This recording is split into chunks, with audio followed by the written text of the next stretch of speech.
Today, we're going to walk through how to retrofit your hog pump 38 model. First, we are going to remove the guard on the hog pump by taking out the 4/4-inch bolts. Next, look at how the bolts on the auger aren't visible. We are going to start the engine and rotate the auger until the bolts become visible. Next, we are going to loosen the bolts on the 2 clamps, and then we are going to slide them off of the rubber. Then use a knife to cut the rubber down the middle, and then take the rubber completely off of the auger. Next, use a 1/4-inch Allen wrench to remove the first set screw. Once you remove this first set screw, you will start the engine again and rotate the auger 90 degrees in order to find the second set screw, which is located near the seal as shown in this video. Once you locate the second set screw, use a center punch to clear any concrete or debris so you can get your Allen wrench to connect. The second set screw only needs to be loosened. It does not need to be fully removed. Next, grab 2 2x4s and place them beneath the rotor and stator. This will provide support while you remove the snout on the hog pump. First, take off the 3 nuts securing the snout. Then, using a 9/16-inch wrench, remove the bolts from the ears that hold the snout in place. There are 2 ears, and each ear has 2 bolts. Once all the fasteners are removed, use a mallet to carefully separate the snout from the machine. The old snout will not be reused. The replacement kit includes a new one, so the old snout may be discarded. Next, remove the rotor and stator as shown. Be careful during this step to avoid damage or injury. Next, go to the auger and begin carefully pulling it out of the machine by hand. You may need to use a sturdy crowbar for extra leverage and proper balance during removal. This auger will not be reused and should be safely discarded afterwards. The replacement kit includes a new seal to take the place of the old one in your machine. Now move to the engine area and locate the motor plate. If there is concrete buildup, carefully break it apart. Be cautious here, because there is a grease fitting at the top center of the plate. This fitting must always stay greased. Loosen the 4 motor bolts on the plate. Do not remove them completely, only loosen them enough to allow adjustment and proper movement. Next, pull the motor back carefully and steadily to ease it off the machine's frame without causing strain or damage. Now return to the seal, remove the old seal, clean out any grease underneath it, and install the new seal securely as shown.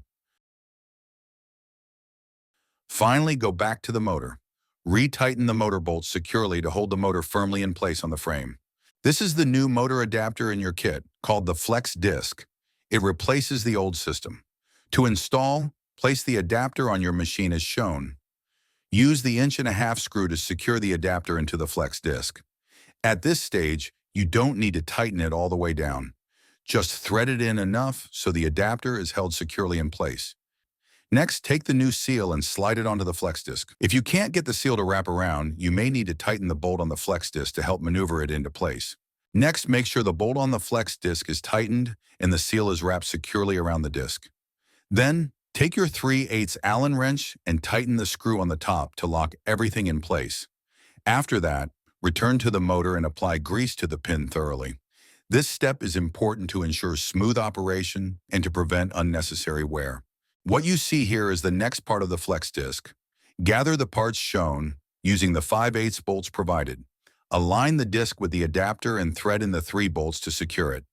To fully tighten them, you can either start the engine and let the disc rotate, or use a wrench to turn the disc so you can access the nut on the back of each bolt.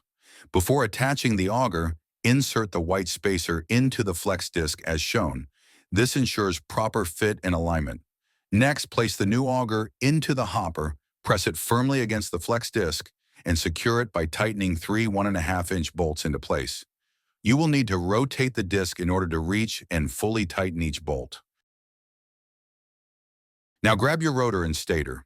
Be careful not to strain yourself when lifting and place them back onto the hog pump. As shown here, make sure the holes align with both the auger and the rotor/stator. If they do not line up, you will need to start the engine and rotate the auger until the holes match.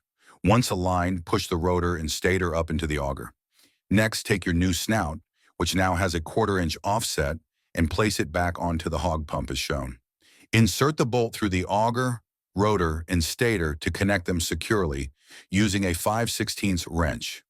Reattach the 3 nuts to the snout, but leave them loose for now. Do not tighten them yet. Finally, insert the retainer bolt between the clamping bolts. This step is critical as it ensures the rotor and stator stay firmly in place during operation. Next, tighten down the ears on the snout so it stays secure while we carefully center the rotor and stator with the end plate. There are 2 ears you will need to fasten.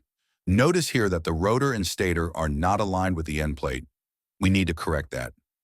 Use a crowbar to help align the rotor and stator with the end plate while tightening the screws on the snout. This will ensure proper alignment. As shown here, this is how your rotor and stator should fit against the end plate. Now you can remove your 2x4s under the rotor and stator. Now there are 2 different types of bolts on the rotor and stator. The first are the clamping bolts, the shorter ones. When tightening these first, make sure the nuts are flush with the bottoms of the bolts. These bolts only need to be snug. The second type are the spreader bolts, the longer ones. These also should only be snug, not extremely tight. Next, take the guard for your machine and place it back onto the hog pump. Use the 4/4-inch bolts to fasten it securely, making sure everything is held firmly in place. One final note. When the assembly is complete, you must properly install a pressure gauge. This step is critical to ensure the correct operating pressure for your machine.